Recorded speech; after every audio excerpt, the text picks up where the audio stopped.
walking through Japan! Ohio! Kattebel this! Since we could no longer stay at the lake, we decided to move on. We didn't have internet for a couple of days in the mountains, but we'd seen some bus stops along the hike up, so we hoped we could take the bus up north to a bigger town with hopefully some new stores and some new food supplies, since we were running pretty low. And since it was Erik's birthday, we hoped we could also find a nice restaurant to properly celebrate his birthday. We took the earliest bus, so we'd have enough time to go to whatever new town we'd stumble upon, and still have enough time to do the groceries and find a new place to sleep again in the mountains. So we got up early and rode the bus all the way to the last bus stop, which turned out to be no more than 5 minutes later, since the last bus stop was the town adjacent to the town we'd slept in, which we'd already explored the day before. but at least it was free. Yeah, at least it was free. Very, very kind man. In hindsight, it was logical, since it seemed the main roads connecting to the villages only led up into the mountains, probably for wood logging. So it didn't go anywhere, so we couldn't have taken the bus anywhere else anyways. But yeah, no internet, so little did we know. We attempted then to walk to the opposite side of the mountain, with a small mountain trail, but as we made our way there, it turned into a river stream, so we couldn't do that either. The bus only went 3 times a day, so since we'd missed the first bus going back, we decided to walk our way down again, down the mountain, back to Ide, and so our day began. When we got off the bus and explored part of the mountain trail, we found our first bear sign. Woohoo!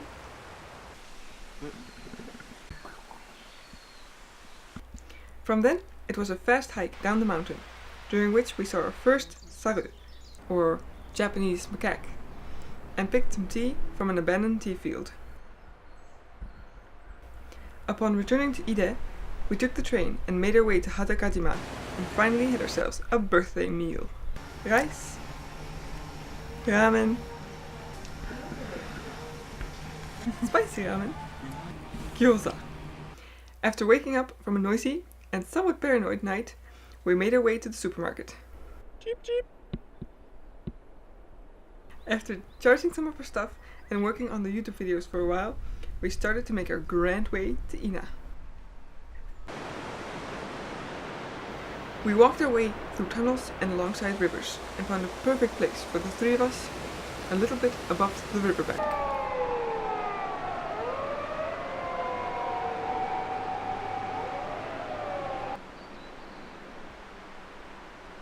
The next morning, we were on our way again, past Japan's many beautiful little shrines.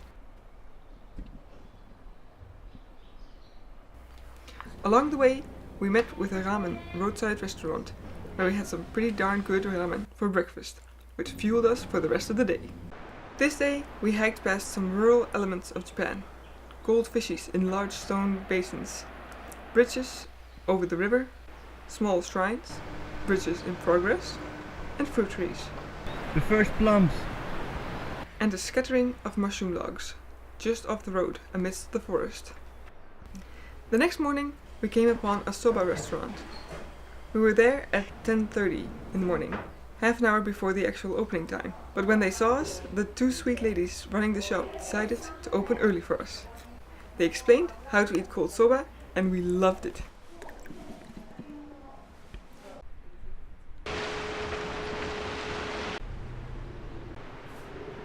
This day promised to be a long hiking day again, past small towns and rice paddies, through tunnels and alongside our trusty river.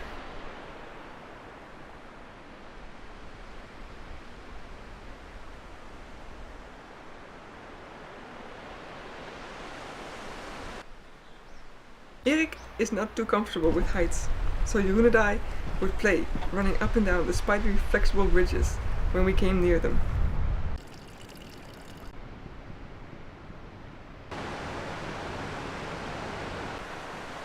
But eventually, one of them crossed our path, so even Erik had to Risk his life.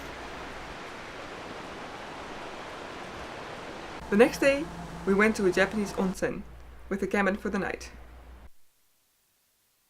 We checked out of the unplanned place at 8 in the morning in the pouring rain and spent the entire day trudging through cats and dogs and light drizzle.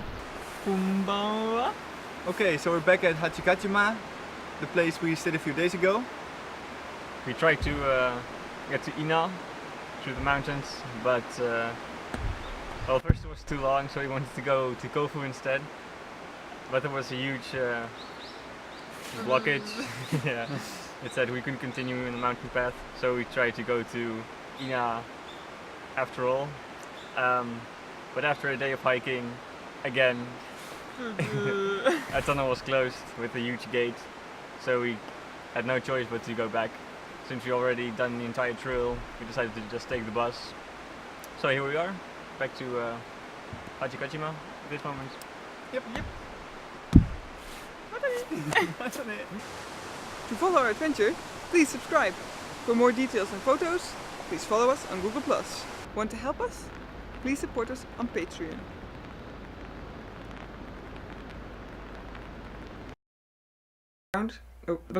A little bit above the riverbank. The riverbank. We walked through tunnels.